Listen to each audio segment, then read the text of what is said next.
I think I would say to my 20-year-old self, every day is a school day. You get to learn from every situation. You get to learn from everybody. You get to beg, borrow, and steal from everybody. There's no such thing as intellectual property in the kingdom of God. Nick it, borrow it, have it. And more particularly, you get to learn from every difficulty, every challenge, every critique, every criticism. I try to think that there is at least 1% of truth in every criticism, even if it's unfair. And there's usually much more in my case. And I try and learn from it. If I can stand in the glare of that criticism, even if it's harsh and meant for the wrong reasons, I can learn from it.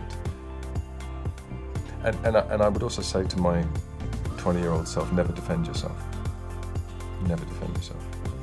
I think it was A.W. Tozer who had one of those as his 5 rules of life. And what I can honestly say is every single time I have tried to defend myself personally, everybody's lost. I've got angry, the other person has shut down, we've cemented ourselves in positions, nobody wins, nobody learns, nobody grows, nobody wins.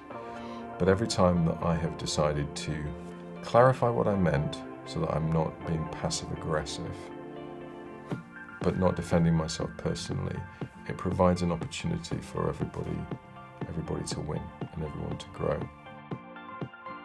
So I would say to my 20-year-old self, make sure you only carry your own bag, which is, I think, massively helpful, because there have been many times in my ministry when I've been shattered, overtired, feeling over-responsible for everything, and stressed out. And so we do this exercise now where we talk about 4 bags.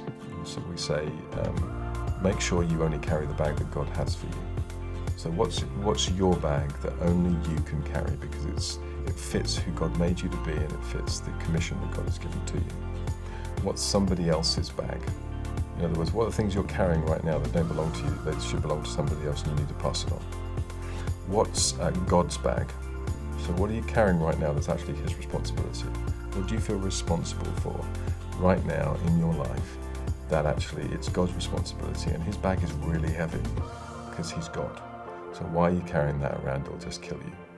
And then finally, what's nobody's bag? So if you're in leadership in any church situation, there'll be things that you carry and things that you do that nobody should be doing. You do them because you do them because you do them, or you do them because there's an expectation that these things need to get done. Actually, if you stop doing them, you'll be much freer, much more successful in what you're supposed to do. So we do that exercise, and I would say that to my 20-year-old self, because it would save me a whole lot of tiredness, illness, irritability, stress, and probably food intolerances as well along the way.